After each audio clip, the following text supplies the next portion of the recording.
Friday Night Racing. On Off the Ball. And they're off. Brought to you by Go Racing. Plan your day at the races at goracing.ie. Yes, you're very welcome along to this week's Friday Night Racing, and it's a very special, unusual Friday Night Racing because Johnny Ward is here with us, coming off the back of a winner. Johnny, how are you? Oh, stunned. Oh. Yeah, good form, yeah. Yeah. Get nice warm weather. It's great. Yeah. Well, it's kind of... It's the Irish weather where you're outside, it's sunny and you're getting rained on at the same time. Yeah, but it's we might have a bit of a summer anyway, and some great, when you look at Royal Ascot, they've been absolutely lashed on there some of the days, so I think we're not getting it too badly, to be fair. A reminder, Friday Night Racing is brought to you by GoRacing.ie. You did go racing during the week. You won with a horse that you've owned for a year, and that horse is gone. What happens? Explain this whole thing to me. Yeah, funny thing, the name of the horse is Sabras, so I got him out of a claimer 12 months ago in Sligo. What's a claimer? So, a claimer is interesting. They run these races a lot in the States, not so much over here, but they're becoming more popular. So, usually in a race, if it's a handicap, the weight that the horse carries is dictated by how good the horse is, basically based on his form. So, a horse might be rated 59, so then he'll get 4 pounds in weight off a horse rated 63, and so it's a pound per rating or whatever. But in a claimer, the weight that the horse carries is dictated by what price the connections put on the horse. So, Sabras was put in the Sligo claimer last year for €4,000. So you could claim him after the race for €4,000, or at least you could make a bid for him for €4,000. And if there were 3 claims last year, and I was one of them, so I got the horse anyway. This year I put him in for €4,000, and if you wanted him, you could again bid for him for €4,000, but he would be getting weight off horses that were put in at, say, €6,000. So they cost more in theory because they're better or whatever. So Noel Kelly, the Derry trainer, he put in the only claim, possibly the only claim in the entire race, so no other horse claimed. And Sabras won, and he was claimed by Noel Kelly, and as of the following morning, he woke up in a new stable in County Derry, in a new jurisdiction even. Right. That's mad. And so, when you were one of 3 bidders last year, does that mean your bid was the biggest? No, so a seller works a bit like what you're saying, but a claimer is the exact price, so it's just pot luck. I think I had 2 trainers putting in claims on my behalf last year, and one other claim for somebody else put in another claim, but Gavin Cromwell got him. And in fairness, it was a good story about why claimers can be quite valuable. He ran his first 9 races since I got him. He was in the money every time, and he won 2 of them. And his last race for me, he won $6,500. And he was claimed for $4,000, so there was like over $10,000 coming minus deductions from that race. And funnily enough, the prize money was basically the same as it was for a race in Leopardstown last Thursday that he ran in. That was like, you're talking Premier League against non-league in terms of how hard it was. So the claimer worked out to be a far better option. Ultimately he got claimed, but best of luck to new connections. So if you wanted to keep the horse though, you wouldn't put him in a claimer because... Yeah, you're open to... If you put him in a claimer, it's out of your control. You can try to claim him back, and usually that will work. Like if you looked at the likes of Yufton this season that Johnny Feen got for... Like, he was a very good horse. I think he got him for about $7 or $8,000, and he ran him in claimers in Dundalk, and he basically paid for himself straight away. Now the flip side of that is somebody could claim him, but such as, that's the way it goes. A lot of these claimers are not very competitive because of that risk that you don't really want to run a horse that you're willing to get rid of. Yeah, and sorry, just explain that to me again. If there are multiple people claiming the same horse, it's a lottery, is it? It's just a lottery, yeah. Okay, right. Like life itself, I suppose. But there you go. In fairness to the horse, he looked like he was, an absolute world beater in Sligo, but Sligo Racecourse sent me a kind of a paper framed photo of him with a beautiful Ben Bulbin in the background, which I received this morning. And a lot of people could argue that racecourses, they don't look after owners as well as they should, but I thought that was a lovely touch from Sligo. And they also presented me with this kind of like a trophy that had a sculpture of, I think, the Sligo races on it in kind of artistic form. So it was they definitely looked after a winning owner, and that actually does mean a lot because most owners don't win, and when you have a winner, you like to enjoy it. Yeah, no, fair enough. All right, well, hopefully you'll pick a winner for us as well, and we obviously wish Sabras, the best of luck in the future. Yeah, as he begins. And it was just another indication of perseverance in life. And Jonjo Bright will certainly be talking about perseverance. It was his 31st start on turf, and he'd never won on turf before. Right. And so he finally got there. There you go. You mentioned Jonjo Bright. It's time for us to bring in our special guest this week. It is Jonjo Bright, who knows a thing or two about selling horses, it turns out. Jonjo, good afternoon to you. How you doing? Hello, man. How are we going? Yeah, pretty good.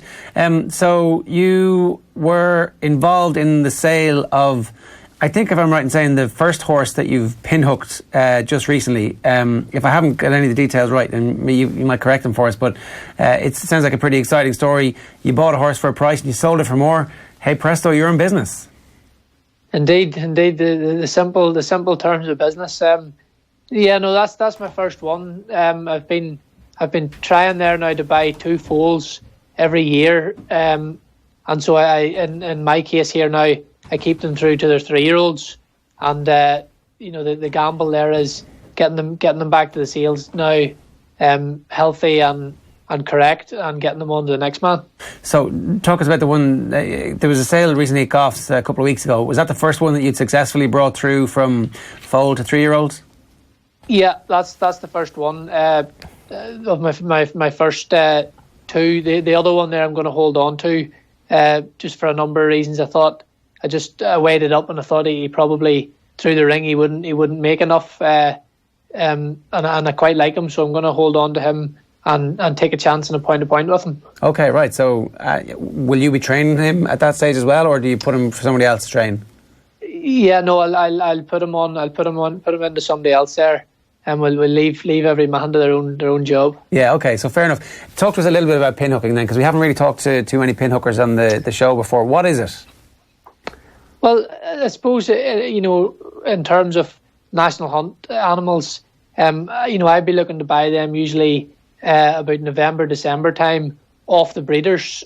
And I'll keep them through, or as some boys would talk about, store them through until they're 3-year-olds. And then the challenge is then getting them back into your desired sales or sell them privately to the next man then, who may well be wanting to keep that horse for his whole racing career, or what's getting more and more common now, point men, or even boys to running bumpers. Are these exclusively national hunt horses that you're dealing with at the minute? At the minute, yeah. The flat game would be a whole other. My knowledge on any of this is brave and limited yet, but certainly on the flat, I'd have a lot to learn yet. But that could be something for the future. Just on the national hunt horse, so Jonjo, you're looking to buy low, sell high. But what do you do as somebody starting out? Do you go for a pedigree that people aren't gone on? Do you do you have to take a chance because you don't have a limited amount of funds? So how do you buy low and sell high? Well, firstly, I'm lucky there. I've had a nice bit of help picking them there from Ian Ferguson, who's probably as good a judge at buying a foal as you'll get. I quite like a young sire there. For example, with my first 2 there, it has worked both ways. Fame and Glory, obviously, when he went on, by the time he had runners, he's got very, very popular. Boys can't get enough of them, whereas Imperial Monarch kind of went the other way.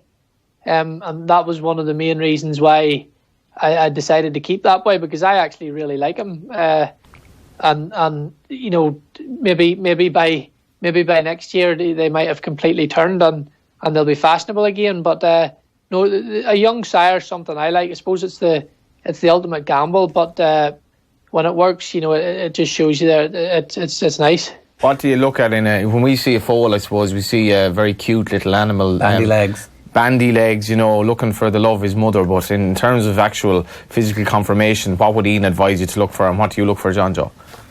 Well, that's what I'm still trying to pick up all the time. But one thing would be, like the likes of that Fame and Glory horse. He had nice big, he had nice big joints. He had big bits of a frame that you could imagine that foal, he's going to grow into that, and he's going to grow into an animal with plenty of bone about him, and he could always walk. That's something that I suppose they can either do they can't. And he was a real head turner as far as moving and walking goes, you know. Can you take us back to the first day that you went to actually buy your first 2 foals? What level of excitement are you at? How nervous are you? What's the bidding like? That whole process, I think, is just as fascinating for people who don't really understand it or have never been through it. Yeah, well, I suppose it's, you know, from a farming background, the idea of the auction is something I was always used to. The actual bidding, you know, in this case, you know, I let other people do that for me. But no, it was the first day I went down. You know, I think it would be a dangerous mindset to go to the sales, thinking I'm definitely coming home with my 2 new recruits, because you don't know what way price is going to be. You don't know what sort of sale it's going to be. So it's just kind of keeping an open mind, and if there's something there that fits your job, well then it's have a go at it, you know. And when you were successful the first time, what was that like?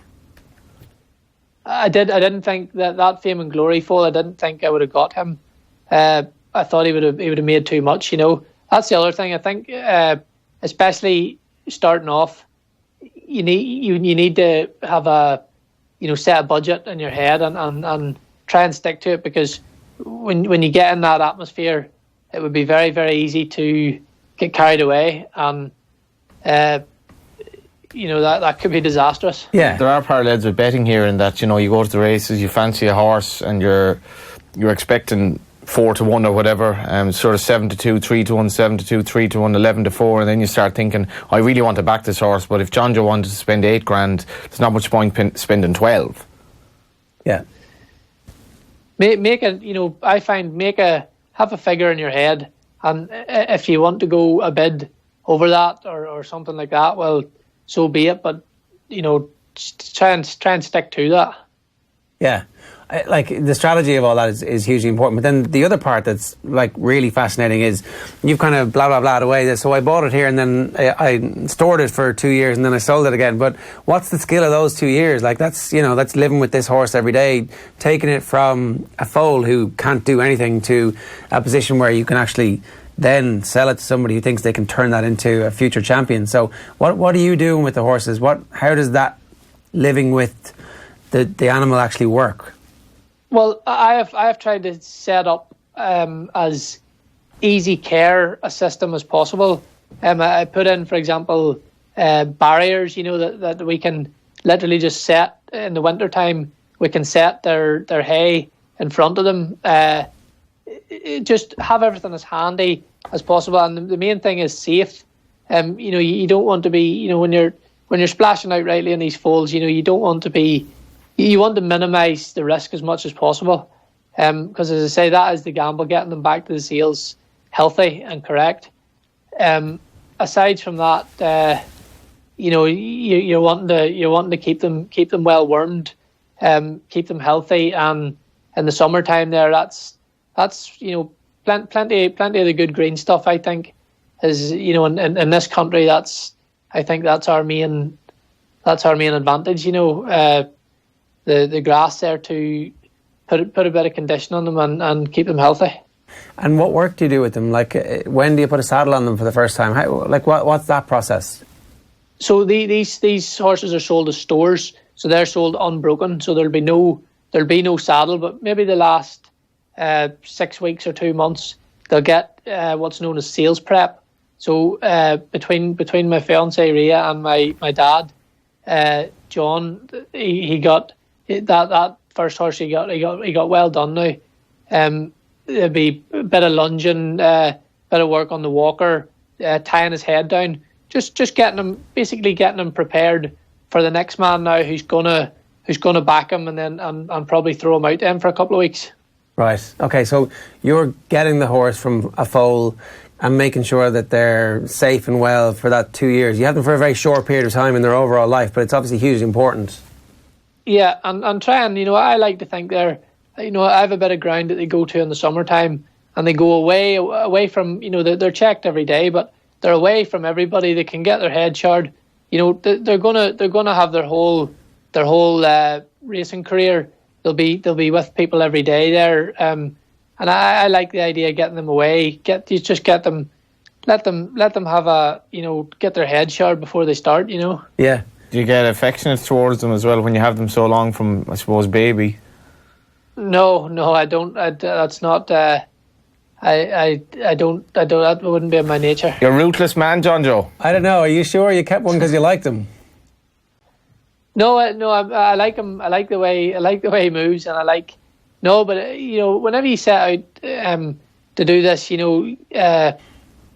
it's a business, But in saying that, I would take as much joy out of seeing a horse that we have stored here go on and do something special for somebody else as I would holding on to him. And if he was to be running my colours, it would take every bit as much joy out of that.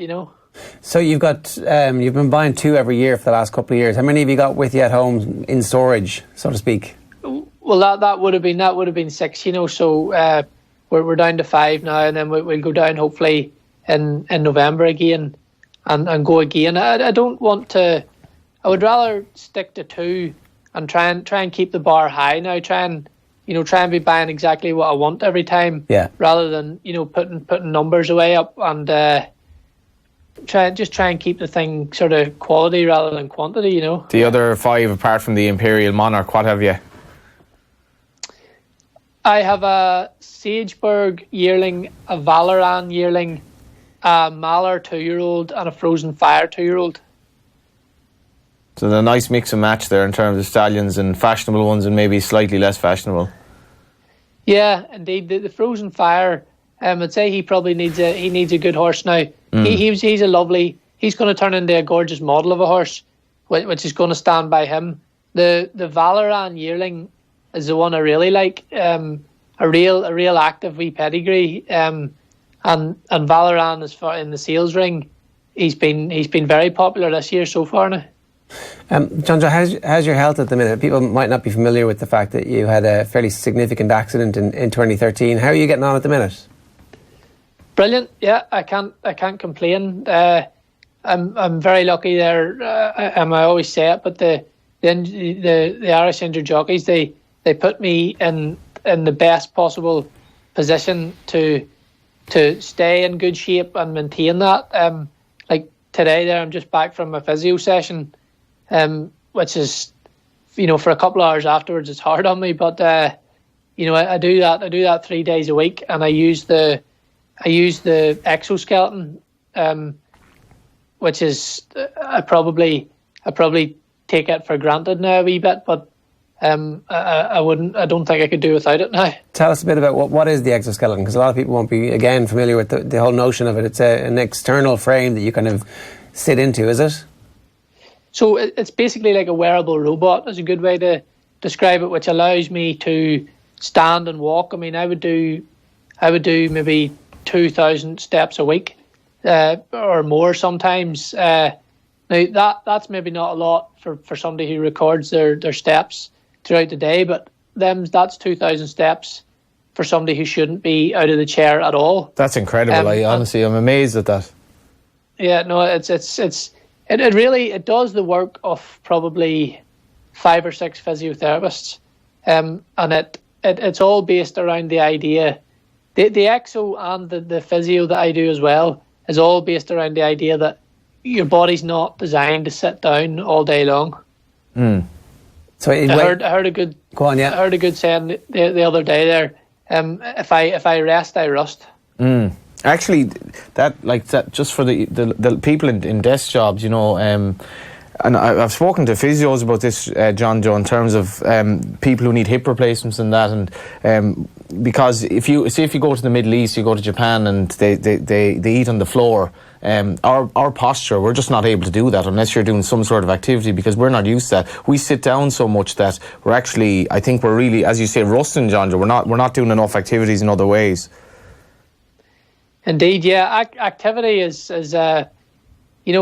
like even just in terms of being at the sales there for 3 days, and other people maybe being at the sales would be tired there from all the moving about and so much walking, whereas it's the inactivity that I noticed.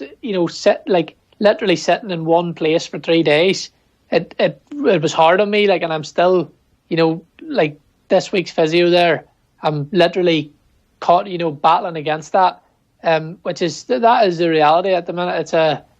It's a constant battle to keep my body maintained and keep it in good shape and stay fit. And at the minute, that is working.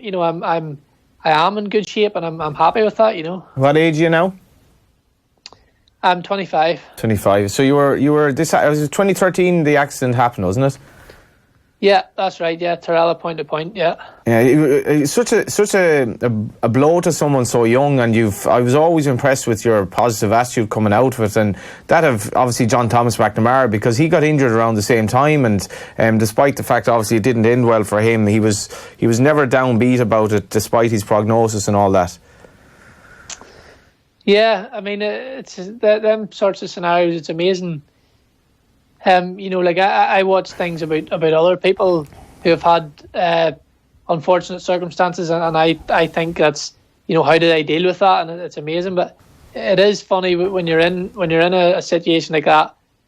What is your other option? You just you begin to, you might be down about it for the meantime, but you begin to think then, what's the best way around this, and what's the best way to structure things to move forward and try and a big thing that I suppose I've done and everybody around me too is we try and keep things as normal as possible, which for me was when I was in hospital, like the nurses and the staff, they were absolutely phenomenal, obviously, but sometimes I think they're, they can try and mold you maybe into thinking that you're made of glass, sort of. And as soon as I got out of hospital, that was one thing I wanted to change. I got back to doing as many of the things that I used to do as possible. And I mean, now today, like I'm at the minute there, like I'm flat out. Like I couldn't fit any more into my day, really.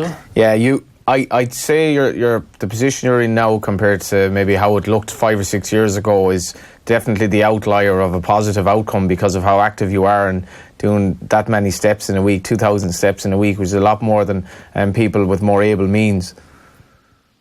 Yeah, but as I say, like I'm extremely lucky, and I never forget that to be put in that position. There's many people with an injury like this that knows that that's the right way to do it, but it's just it's just harder for them to structure something like that. I think it's a great thing about racing as well, Ger, is that if you're not, most people aren't jockeys in racing, so there are stable staff, there are trainers, there are this and that, and you found a role that you seem to be enjoying as well. Yeah, well, from early on, I did see this as a way that I can still be involved in racing without, obviously, basically with minimal physical input. Obviously, I get a hand, in terms of, looking after and stuff. But no, I'm enjoying it, and I do see, a future in it. Obviously, that could be beginner's luck, and they might all just go the way this boy did. But hopefully, fingers crossed, it's something that I can keep at and keep building on knowledge. How much of your accident do you actually remember? Is that something that you've thought about since? Is it something that kind of you live with on a daily basis, or did you manage to put that behind you completely? No, well, I remember the whole thing. There was I wasn't knocked out or anything like that. No, I remember it all. It's not even, I wouldn't even describe. It's not something that, you hear people saying they have nightmares, and that, it's not something. It wasn't traumatic or, I remember the whole hospital experience, everything. But I suppose there's a certain part of your brain, naturally you kind of put that behind you, and if you want to move forward and keep going, you put that to the back of your head. And what actually happened on the day itself? Did you land under a horse? No, it was a simple enough fall. The main thing would have been the ground was at Torella. It's right beside the beach. Just firm ground, and just got a bad fall. Look, this injury has happened to people. I met people in hospital and they tripped going through their front door and fell, banged their head. And it's as simple as that. This injury can happen. It can happen to anybody at any stage doing the simplest of tasks. If anything, it happened to me doing something that I would never have changed. Had it have happened doing something stupid on a night out or something like that, I would have found that a lot more difficult to come to terms with. Yeah, no doubt. The initial prognosis was pretty horrific, but actually you did get some significant movement back as time went on, so your body healed a little bit. It did, yeah. A spinal injury is extremely complex, and it can be, no two can be compared. Millimeters can make such a difference. Like for example, I can wiggle all my toes, and that's the, as far as signals go, that's the furthest away, and that just doesn't make sense. And there's parts of my legs there that, like for example, with my physios there, I would be working away with all the time, and we're slowly making small gains, even now that we're well past the period of time where you're maybe not supposed to see any gains, so it's still all going the right direction, Yeah, because I can only imagine that sometimes that must be infuriating. You're like, well, why can I still be making progress? This progress can't stop. And then why am I not making more progress? And then actually I'm still making progress. That's pretty good. So that's a bit of a roller coaster, I suspect. It is, yeah, it is. And the other thing, I suppose, I tried to set up at the start, I was happy enough to dedicate every single day to physio and just keeping my head down, and the ultimate goal of basically beating it and walking again. And I'll never give up on that. But at the same time, it was very important to structure things that it fitted in. You have to live your life. You have to. There's things you have to get on with. You have to live your life and try and fit all these other things in around that. And I think at the minute there, I have a nice balance that way. Yeah, it sounds like it's a very traumatic thing to go through, but that you've found an accommodation and a support system that really works for you, with the hope that at some point in the future you can continue to get better. Yeah, well, there's so many good things going on medically and scientifically, that my idea is continue with my maintenance program, staying in good shape, staying in the best shape possible. That we just don't know. We don't know what's around the corner. In terms of treatments, I don't ever see that there's going to be a pill you take that all of a sudden you're 100% again. But I do see the day where there'll be treatments that can improve things vastly, for people with an injury like this. And the racing community seems to be good as well when you're in difficulty, to rally around people and to look after people who obviously could do with a bit of help, and I suppose it's something it can be proud of. Absolutely brilliant. I've said in a couple of things that I don't think there's any other sport in the world that looks after people as well as racing does. And I was 19, had 40 or 50 rides. I wasn't a jockey. I was right at the bottom of the scale, and I was looked after exactly, every bit as well as somebody who had been riding for years. And at the other end of the scale, you know. Your accent. One thing I am interested in, people will quickly realise that you're from the north. But how much of a worry is Brexit up there now in terms of just the business of racing and how this is going to impact the small number of people in Northern Ireland who are involved in horses? That to be honest is something I've sort of tried to stay. I'll be honest. I don't think anybody knows, but I certainly don't. I've heard a couple of scary things just about the border and, you know, what way things is going to work, moving animals up and down. But, you know, hopefully there's nothing there that's going to, you know, cause too much interruption or make things any more difficult for people. You know. Are you a racing background yourself? Yeah, yeah. My dad was a point-to-point jockey. My uncle, my mum, my granda, they were all sort of steeped in racing. So I started off when I was younger. I'd done a lot of show jumping, but I was always probably going to go the racing direction, you know. Well, listen, Jonjo, it's been great hearing your story, and best of luck with the pin hook. And it sounds like whether or not it's beginner's luck or maybe you've got an eye for it. Thanks very much for talking to us, and best of luck with everything. Thanks very much, Ben. Thanks, for having Jonjo. me. Cheers. It's Jonjo Bright there giving us his fairly remarkable story. This is Friday Night Racing. It's brought to you by GoRacing.ie. Now, the Tote Irish Injured Jockeys charity was topped up by €340, it says here, after Ridwin. Have I got the right name? Ryden. It's Welsh, I think, isn't it? Yeah. I would have said Ryden, maybe? Ridwin? There was a W there. Anyway, yeah. Okay. So ran out an easy and well punted winner last Saturday evening at Limerick, it says here. Did you pick this? I did, yeah. Oh, wow, okay. The fund now stands at an impressive €5,329.44. It's Ulster Derby Day at Down Royal tomorrow, and Sunday's action is going to come from Tipperary. In the UK, the curtain obviously going to come down on what's been a fantastic week at Royal Ascot. The highlight on the card will be the Group 1 Diamond Jubilee Stakes. That one's due off at 4:20. Remember, you can enjoy the Tote versus SP best price guarantee on all Irish racing and Royal Ascot this weekend. Check out thetote.com for details. What have you gone for this week, Johnny?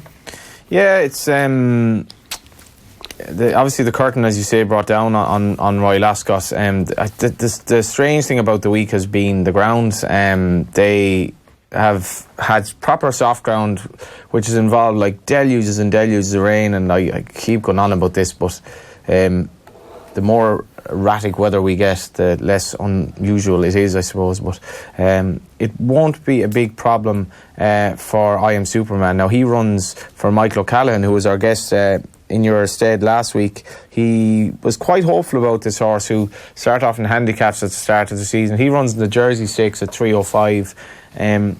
I'm going to give him as a sporting selection in the 3:05. That's the Jersey Stakes at Royal Ascot. The other two races we should talk about, obviously the Hardwick Stakes. Defoe, who you may remember David Jennings was very sweet on the last time he ran, winning the Coronation. He's taken on Southern France. I think Southern France will go very well there. Lati Dar in the race as well, definitely very interesting. And then we have the big race, which is the Commonwealth Cup, not the Commonwealth Cup, sorry, the Diamond Jubilee Stakes. Diamond Jubilee, the big sprint. Commonwealth Cup obviously run yesterday. The Diamond Jubilee is interesting because what happens with Royal Ascot is you do get these horses running twice in the week, including Blue Point, who was obviously impressive earlier in the week, and he likes this track as well. He just looks in great nick. How is it they can produce great form 2 days apart? I'd say, well, it's going to be 4 days, but he beat Batash, who basically he probably just has a bit too much stamina for even over 5 furlongs. But I'd imagine as a trainer you'd probably just do nothing with them. They run flat out for a minute, and then you produce them 4 days later. And I remember Choisir running this race and running in both races, possibly Oasis Dream as well back in the day. So it's a nice aspect of the week, but Blue Point should take a bit of beating as well. And will that not just tell at the end? Well, that's only 6 furlongs. 6 furlongs. Yeah, he doesn't mind 6 furlongs at all. But I don't know. One thing about running a horse twice in succession is at least you know the horse is going into the race in proven form. So that takes one of them imponderables away. Likes the track, yeah, and is able to deal with the hurly-burly and the atmosphere, because a lot of horses completely boil over with all the noise and like whatever amount of 1,000 people are there. Like Galway's coming up at the end of next month, and it wouldn't be uncommon for Tony Martin had a horse who won 3 times in Galway not that long ago, and like there'll be horses running multiple times in Galway, and you know, again with Galway, if you like the track, sure, why not go again? Well, the prize money is amazing. It's 340 grand sterling. So like, yeah, I mean, if you've got a chance, I suspect the owners of Blue Point, they're not short of a few bob. Yeah, it's fine, but like, you know, it's just, well, it's also very prestigious to win twice in a week and to do the double in that race, and you know, the sprint of that nature, really, really exciting to watch. The pinnacle really of flat racing, to watch horses go as fast as that. Okay, so the flat season, what are we at, the 20th of June? We still obviously have the main flat races in Ireland to come, but is this the kind of high water mark in England? Is everything slightly... yeah, it is the pinnacle. They'll have their Champions weekend later on at Ascot. I should mention Labravito as well in that race, Aidan O'Brien. I definitely wouldn't rule him out of a big prize, because he has tried him over a mile the last twice, and his French form was over shorter. I think he could definitely benefit from dropping back in trip. Wouldn't oppose a savour on him. But we're coming into Irish Derby weekend. It's going to be a 3-day festival, slightly rejigged time frame this year in terms of the timing of the races, and then obviously the Irish calendar will have the Oaks, but we'll be counting down through Galway into Listowel and the Champions weekend, which is really the big 2 days of Irish racing on the flat. Yeah, but from an English perspective, this is as good as it gets, really. This is yeah, well, like obviously you could say the Derby's the best race, but Royal Ascot is the week. It's kind of like the Cheltenham of the flat, really. All right, Johnny, good stuff. Thanks very much for that. Not at all, Ger. Another Friday Night Racing is in the books for you. If you have any comments for us, you can hit us up at Off the Ball on Twitter. Obviously, on a Friday afternoon, we stream this live on Facebook, YouTube and Twitter. The best place to get us these days is actually on offtheball.com. And then, of course, we're also live on the radio then on a Friday evening from just after 8 o'clock. Friday Night Racing brought to you by GoRacing.ie. Friday Night Racing on Off the Ball. And they're off. brought to you by Go Racing. Plan your day at the races at goracing.ie.